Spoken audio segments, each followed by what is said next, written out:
What I want to hit on today, I call this Corona Destroying America First. And I really want to, I'm just going to touch on some quick numbers because it's almost amazing. I look back at our family calendar.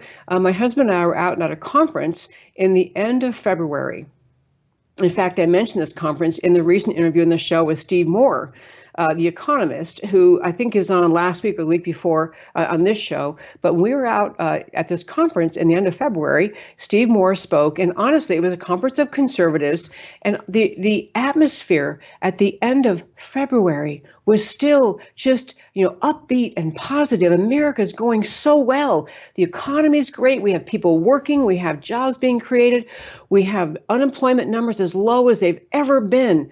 And the notion that when people are feeling self-reliant, feeling confident in the economy, feeling upbeat, people tend to be happy, and they're going to want to continue to vote for the policies that got them there. The shorthand way of saying that in politics is, people vote their wallet. They vote their pocketbook.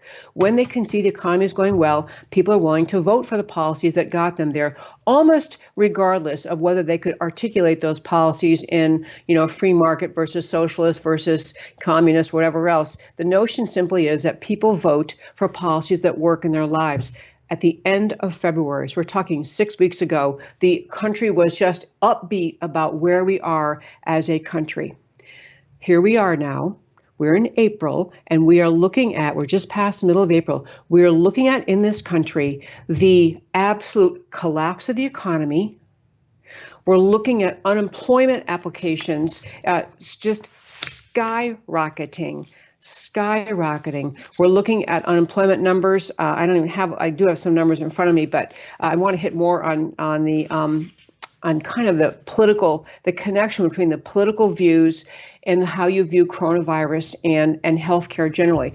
But unemployment numbers are obviously rising. We have more unemployment filings than I don't even know how long.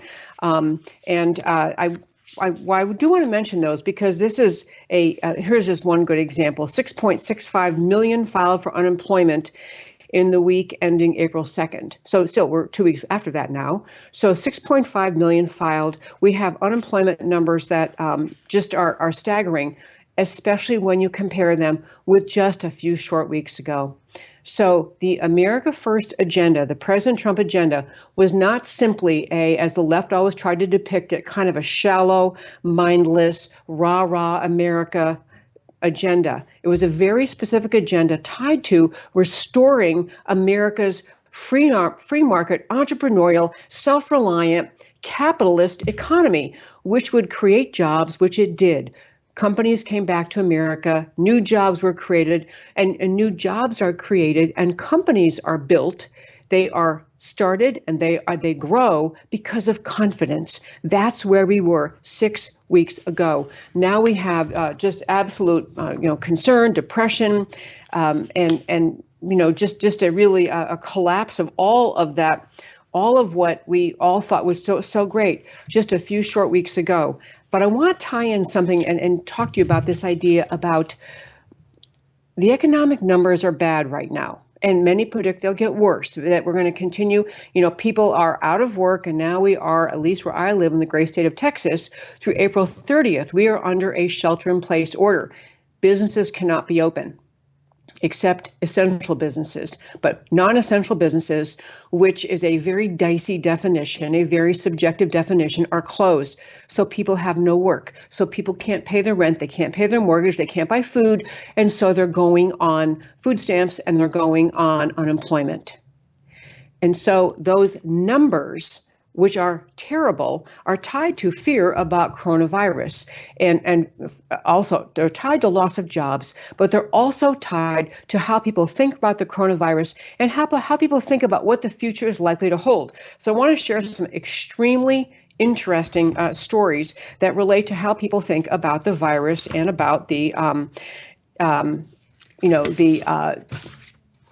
possibility of us getting past this and moving on. One is that there was a poll about how likely people were to be fearful about the coronavirus. I'm going to tell you, if you listen to my show very often, you probably already know a little bit of the answer. But the poll showed that Democrats are far far more afraid of the coronavirus than Republicans are. Now, you could, if you're, not particularly attuned, you might think, well, that's irrational. Why would someone, because of their political party, have a different view about a health scare? Why? In part, the answer is because people are starting to recognize that there are too many signs, too many steps along the way in the way America has handled the coronavirus that have led to the massive destruction of our economy that feel a little bit too familiar. People are recognizing that the mainstream media, which is really the radical left-wing media, the Democrat media mob, has used the coronavirus to attack President Trump, to assign to him all sorts of blame for things which are not his fault, trying to use the coronavirus, the policy we followed, the steps we took, whatever it is America does, whatever is said at every press conference, people are used as a way to attack President Trump, to paint him as illegitimate, incompetent, insensitive, unthoughtful. And so I think that among conservatives, people who watched the Trump witch hunt happen inside the FBI and DOJ, the Mueller investigation into the non-existent Trump-Russia collusion. People watched that and they realized, man, these are actually people at the height of power in Washington. These are people inside the Department of Justice and the FBI who used a hoax, a completely cooked up lie, to launch America into 2.5 or 3 year investigation of the Trump campaign, trying to concoct a non-existent collusion between the Trump campaign and the Russians. So people watched that. Americans watched that and said, you know what? Those people were just out to get President Trump. They realized at some point, long before Mueller finally had to bring his report out and say, as a matter of fact, there's absolutely no evidence, despite millions of dollars and hundreds of thousands millions of dollars, hundreds and hundreds of hours of investigation, depositions, statements, everything they did to dig and dig and dig and dig and dig, and found nothing. And a lot of conservatives, a lot of Republicans realized, that whole thing was a setup. The entire Trump-Mueller, Russia-Trump collusion was a setup, a lie. So they figured that out. And they're realizing the American people are onto this. These people, they're not just the radical left that, wants a socialist or communist country. These are people allegedly in mainstream positions in our country, running the Department of Justice, the highest levels of the FBI, working nonstop to destroy a political enemy. And then the American people watched as the next round of the coup against President Trump, which was the effort to remove him from office, the impeachment effort, also based on a complete farce. As America watched and read all that Democrat presidential, now candidate apparently, Joe Biden, actually did in the Ukraine, actually said on tape, and we play it in the show, probably 5 times, admitted doing what the Democrats in the Congress cooked up and pretended that Trump did, and the Democrat majority in the House voted to impeach the president, and that went over the Senate, and it was exposed to the light of day, and America saw again. This is the radical left. They just want to get Trump. They just want to destroy him. So then you had the Americans now saying, wow, we had the Trump-Russia collusion hoax, and then we had the impeachment effort, the second effort to get rid of this guy over nothing, over false claims, and now they're watching the coronavirus. It's spread. Everybody, to be really clear, people use the expression that coronavirus is a hoax. That is not true. There is a coronavirus. It is an awful thing. People suffer, people die. We will get to the bottom eventually, our country will, of how it came about and when it came about in China, whether it was intentionally released, how long the Chinese communists lied about it, all those facts. But right now here in America, we're all watching that the emergency procedures we put in place in this country to deal with it have shut down our economy. Again, the same players, the Democrat media mob, the same people attacking Trump for the farce Russia collusion hoax, and then the impeachment just debacle of a concoction by the left. And the same players are now trying to say, look, it's coronavirus. And now this is the problem. This is the thing that Trump did wrong. And this is the reason you should hate him. And this is the reason. This explains the difference in the polling between Republicans and Democrats. Republicans, no one likes the virus. No one wants it to be inflicted on anyone on the whole planet Earth. The virus is not a hoax. But the way the Democrat media mob in this country are responding to the virus, the way they're reporting on the virus, the policies they're pushing to remain in place to respond to the virus, they are the hoax. They are the reason that Republicans are polling to say, you know what, I just don't see it. I'm not that afraid. I mean, I don't want to get sick, but I'm not this COVID-19 thing. And they're starting to see data points. One data point, in fact, I'll tell you, Democrats are twice as likely as Republicans to see the coronavirus as an imminent threat. Twice as likely, if you're a Democrat, to see it as an imminent threat. Republicans, I mean, as I say, no one likes it. No one wants to get it. No one wants anyone else to get it. But more Republicans are savvy enough to begin to put the policy response, the healthcare policy response to coronavirus in the same category they put as the way they now look at the Trump-Russia collusion hoax and the impeachment farce. Another thing data point that came out very relevant to this whole discussion is that the CDC has been pressed to say, what percentage is it of Americans who are in the hospital with COVID-19? So these are people who, they come in touch with the virus, they've developed COVID-19. What percentage of those people had serious underlying conditions that made them susceptible or vulnerable? Do you want to guess a percentage? If I were speaking in person, I'd say, guess the percentage? 90%.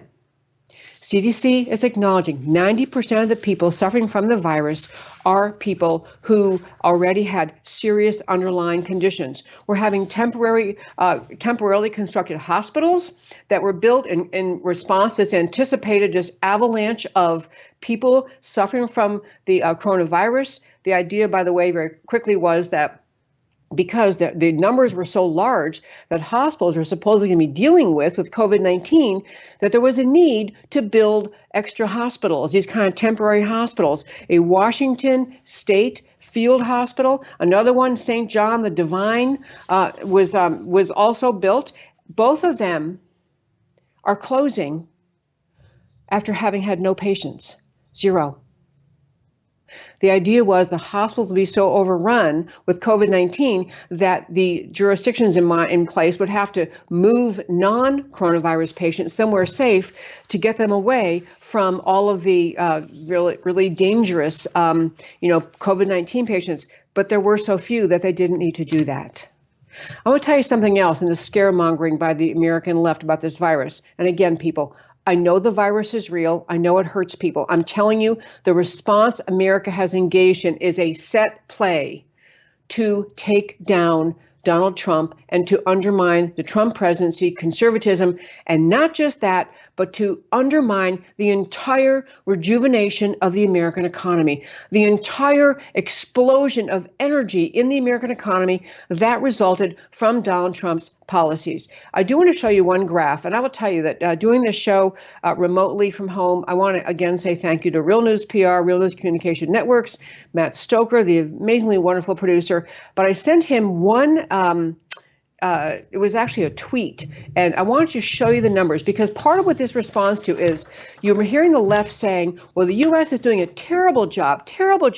We have more deaths here. Let me show you what this tweet is telling you. This is information from Johns Hopkins University Coronavirus Resource Center. Understand how important this is.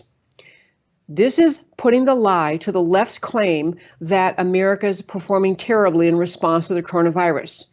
Because they keep saying America has the most deaths, the most injuries, the most infected, blah, blah. Okay, let's do an actual, as they say, apples to apples. U.S. population, essentially 328 million. To get to that total population, you have to combine numerous European countries, France, Germany, Italy, UK, and Spain, all together. Those 5 countries all together only come up to 324 million. So those 5 countries in Europe have a total population still slightly less than the U.S. population, but closer in numbers. So the U.S. population, coronavirus cases, we have had in our country, 526,000, essentially. Those 5 countries together, 650,000. So the first lie being exposed by this is that the U.S. does not have more cases than our European brethren. But even more importantly, look at the number of deaths when you compare apples to apples. Coronavirus deaths in the U.S., 20,463. Those 5 countries together, 62,000, nearly 3 times as many deaths, and over 3 times as many deaths as we've had in the U.S. I don't wish, to close out this segment, I want to make clear again, I do not wish the coronavirus on any person in any country in this world. I wish that we could get to a wonderful, clear healthcare resolution in this country that would remove the threat, that would bring about healing, bring about recovery. We may be on that path in exploring more about hydroxychloroquine and other things, and other things that's combined with. And we're going to find out about that on Wednesday in the show. We're going to have Dr. Robin Armstrong joining us, who is a Texas doctor who was ridiculed for using hydroxychloroquine on his patients in a senior center. Turns out he had fabulous results. But back to my point in this.